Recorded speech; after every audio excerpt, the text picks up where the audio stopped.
ese umuntu yamenya umunsi w'imperuka? Muri zino nzandiko Pawulo yakomezaga yandikira ababera b'i Tesalonika, nababwiye ko ari itorero ryari rikiri ritoya, hari harimo ibibazo ku buryo harimo n'abantu byameraga nk'aho bazi umunsi w'imperuka. Wenda ntaranakomeza, no muri kino gihe turi mu gihe cy'ubuyobe bukomeye, aho mu mateka tugenda tubona abantu bagiye bahanura umunsi w'imperuka, ariko Imana ikabakoza isoni, kubera ko nituza kwitegereza mu nzandiko Pawulo yandikiye ab'i Tesalonika n'izindi nzandiko, tubona ko uyu munsi wo kugaruka kwa kabiri kwa Yesu nta muntu uwuzi, ndetse nta n'umuntu ugomba kwigisha iyo tariki. Muzi abantu b'abadivantisiti b'umunsi wa karindwi mu cya 844 bashyizeho itariki Yesu azaziraho, ariko ababatangiye witwa William Miller, itariki yari yavuze azaziraho ntiyaza. Ataje, wumva abantu bagurishije ibintu byabo bajya ku misozi, baratengurwa rwose babonye ataje. Nicyo tujya twita ngo ni great disappointment. Ataje umuhanuzikazi w'umugore witwaga Ellen G. White, noneho barabihinduranya bati ubwo yaravuye ahera agiye ahera cyane. Ubwo ntabwo ari cyo byavugaga, ubwo byavugaga iki? Hari n'abandi bagiye bashyiraho igihe imperuka izabera, abantu bagiye badukaho n'ibintu byagiye biba. No mu Rwanda muzi muri za Bibiri abantu bavuga ko muri za Bibiri ngo hazaba imperuka.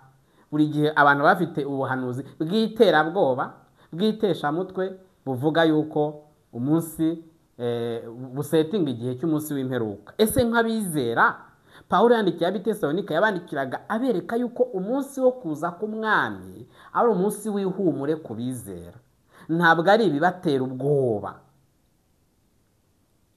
Ese umuntu yitegura umunsi w'umwami ate? Reka murebe icyo Pawulo yabwiye ab'i Tesalonika ku gice cya 5 ku murongo wa 1. Murebe, aravuga ngo ariko bene data, iby'ibihe n'iminsi ntimugomba kubyandikirwa.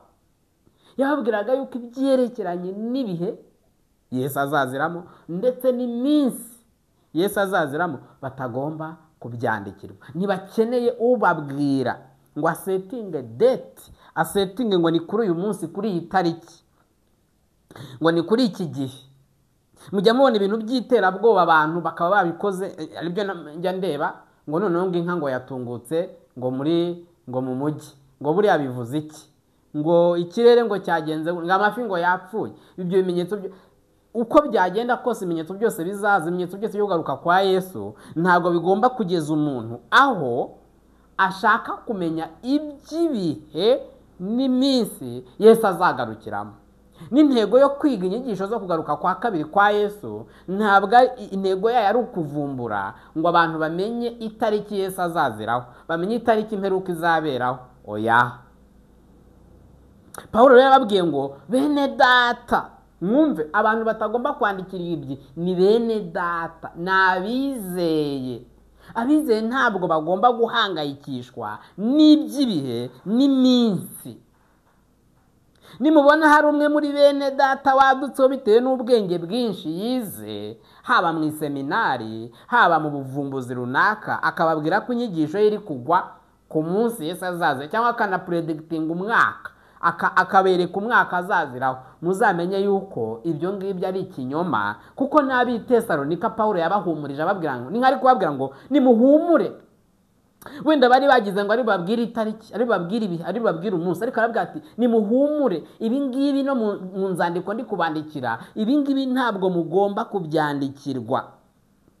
Ku murongo wa 2 kuri kino gice cya 5, kubera iki mutagomba kubyandikirwa? Ni ukubera ko hari ibindi muzi mugomba guhumurizwa nabyo.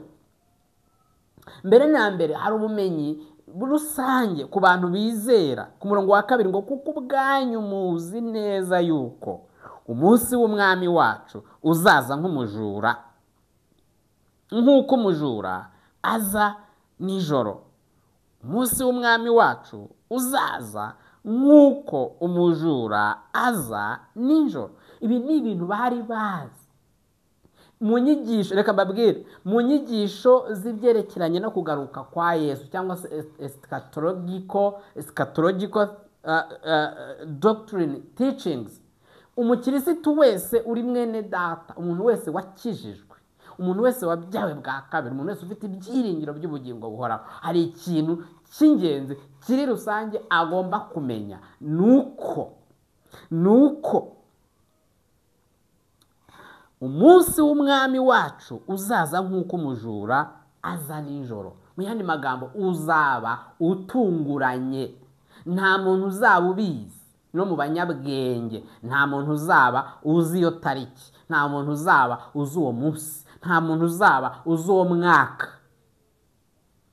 No mu biga ibya teolojiya bakaba ari abahanga bahambaye, nushaka uzasoma ibitabo magana na magana by'inyigisho zo kugaruka, z'iby'iminsi y'imperuka, kugaruka kwa Yesu. Ntabwo ugomba kugwa ku mwanzuro wo kubona wamenye iby'uwo munsi, ngo kubera ko ngo iby'uwo munsi ngo azaza nk'uko umujura, nk'uko umujura aza. Iyo umujura aje aza bimeze, nta muntu uba uzi igihe umujura azamwibira, nta muntu uteganya ngo ashobora kuzanyiba iki gihe ngo izi tariki. Umujura aza atunguranye. Niko n'umunsi umwami wacu uzamera. Ikindi amagambo ngira ngo mwitonde ku byerekeranye n'umunsi, uwo ni umunsi Bibiliya iwita ngo ni umunsi w'umwami, the day of the Lord. Uyu ni umunsi wamye witezwe. Muri Malaki aravuga ngo dore ngo hazaza umunsi utwika nk'itanura. Igice cya 3, reka mbasomere muri Malaki uko Malaki yavuze ku byerekeranye n'uwo munsi. Umuhanuzi Malaki ngo dore hazaza umunsi utwika nk'itanura. Ni umunsi uteye ubwoba, ni umunsi ukomeye. Abakera bose barahanuraga umunsi w'Uwiteka. Reka basomere ku gice cya 3 ngo dore nzatuma integuza yanjye izambanziriza, intunganyirize inzira umwami,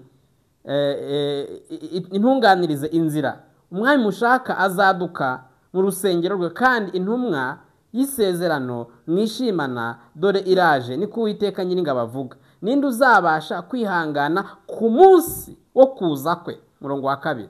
Kandi ninde uzahagarara ubwo azaboneka, kuko ameze nk'umuriro w'umucuzi n'isabune y'abameshi, kandi azicara nk'ucura ifeza akayitunganya akayimaramo inkamba. Azatunganya abahungu ba Lewi abacenshura nk'uko bacenshura izahabu n'ifeza, maze bazature Uwiteka amaturo bakiranutse. Ngo ni umunsi w'Uwiteka. Ngo ninde uzabasha kwihangana kuri uwo munsi wo kuza kwe? Ni umunsi nanone witwa ngo ni umunsi wo kuza kwe. Nta muntu n'umwe uzabasha guhagarara ubwo nguwo azaboneka, ubwo umwami azaboneka. Ntawe uzabasha kurokoka. Nababwiye ko ni umunsi uzaba. Hari bizaba kuri bene data bizera, hakaba n'ibizaba ku barimbuka. Ni umunsi. Ku murongo wa 5 ngo kandi nzabegera nca urubanza, nzabanguka gushinja abarozi n'abasambanyi n'abarahira ibinyoma n'abima abakozi ibihembo byabo, bakarenganya abapfakazi n'imfubyi, bakagirira nabi umunyamahanga kandi ntibanyubahe, niko Uwiteka Nyiringabo avuga. Kuko jyewe Uwiteka ntabwo mpinduka, nicyo gituma abahungu ba Yakobo mutamarwaho. Ngo uyu munsi ku bana b'Imana bizaba ari ukubana nawe, ariko ngo ku banyabyaha ni umunsi wo guca urubanza. Ngo ni umunsi wo gushinja abarozi, abaroga.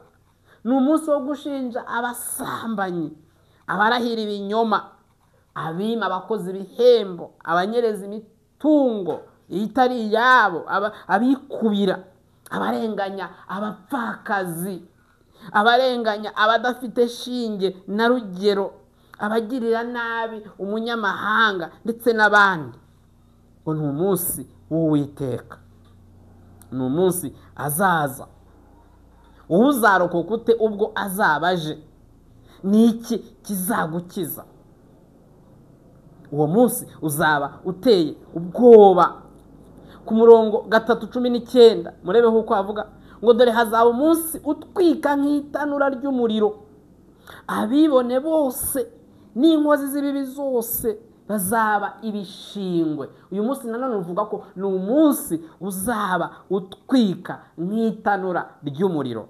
ariko ngo inkozi z'ibibi zose, inkozi z'ibibi ni abagomera amategeko y'Imana bose, abo mu mahanga yose, abazungu, abirabura, abakire, abakene, abakomeye n'aboroheje. ngo bose, inkozi z'ibibi zose, abibone bose n'inkozi z'ibibi zose ngo bazaba ibishingwe. ngo maze habe umunsi uzaba atwika bashire, niko Uwiteka Nyiringabo avuga, ntuzabasigira umuzi cyangwa ishami. ariko mwumve kubizera uwo munsi w'Uwiteka uko uzabamerera, abiswe abana b'Imana, abo Malaki yahanuye. aravuga ngo ariko mwebweho abubaha izina ryanjye, uyu munsi kububaha izina ry'Uwiteka, mwebwe abubaha izina ryanjye, izuba ryo gukiranuka rizabarasira rifite gukiza mu mababa yaryo, maze muzasohoka mukinagire nk'inyana zo mu kiraro, kandi muzaribatira abanyabyaha hasi, bazaba ivu munsi y'ibirenge byanyu ku munsi nzabikoreraho, niko Uwiteka Nyiringabo avuga. uwo ni umunsi w'Uwiteka. kubatizera ni umunsi w'ibyago, ni umunsi w'amakuba. kubizera ngo izuba ryo gukiranuka k'Uwiteka rizabarasira. ni umunsi w'Uwiteka. hano mu Batesalonike ba mbere igice cya 4 ku murongo wa 15 n'uwa 18 twabonye umwami yuko ngo azaba aje. iri jambo ngo umunsi w'umwami, umunsi w'Uwiteka rikoreshwa inshuro nyinshi cyane muri Bibiliya, inshuro nyinshi cyane. mu Batesalonike ba kabiri, ahangaha urwandiko rwa kabiri Pawulo yandikiye Abatesalonike umurongo wa 1 n'uwa 2 avuga ngo nukuza k'umwami. ese ibi bivuze iki? ibi bisobanuye iki? abizera inyigisho zitwa dispensationalism batandukanya uyu murongo w'ukuza k'umwami no kumuteranyirizwa, bakavuga yuko ngo azabanza akaza bwa mbere, ubwa kabiri abantu ngo bakazaza kumuteranyirizwa. ariko ni umunsi w'umwami, ni umunsi umwe. it's just one coming. ntabwo ari iminsi itandukanye, ntabwo ari iminsi myinshi, ni umunsi umwe w'umwami. it's the Lord's day. ni umunsi umwe w'umwami, nta kubitandukanya ahangaha. ngo uwo munsi uzaba ku murongo ku gice cya mbere umurongo wa 5. murebe mu rwandiko rwa Pawulo yandikiye Abitesalonika, reka mpabasomere ngo ibyo ni ibyerekana ko Imana idaca urwa kibera ngo mutekereze ko mukwiriye kwinjira mu bwami bwayo kandi ari bwo mubabarizwa. ku murongo wa 9 bazahanwa igihano gikwiriye, ari cyo kurimbuka kw'iteka ryose, bakoherwa ngo bave imbere y'umwami mu bwiza bw'imbaraga ze, ubwo azazanwa no gushimirwa abera be kuri uwo munsi, no gutangarirwa kubw'abamwizeye bose, kuko ubuhamya twabahamirije bwemewe. tubona ko imirongo kutugaragariza ko kubatizera, ku banyabyaha ngo bazahanwa igihano kibakwiriye, kandi icyo gihano kibakwiriye ku banyabyaha kuri uwo munsi w'Uwiteka ngo ni igihano cyo kurimbuka kw'iteka ryose. uwo munsi rero ntabwo uzwi, kandi ngo kubizera bobo ngo ikintu kizamuzana ngo nuko ngo azazanwa ngo no gushimirwa abera be. icyo ni icya mbere kuri uwo munsi. cya kabiri ni ukugira ngo bamutangarire, kubera ko bose bamwizeye n'ubuhamya bwahamirijwe mu butumwa bwiza.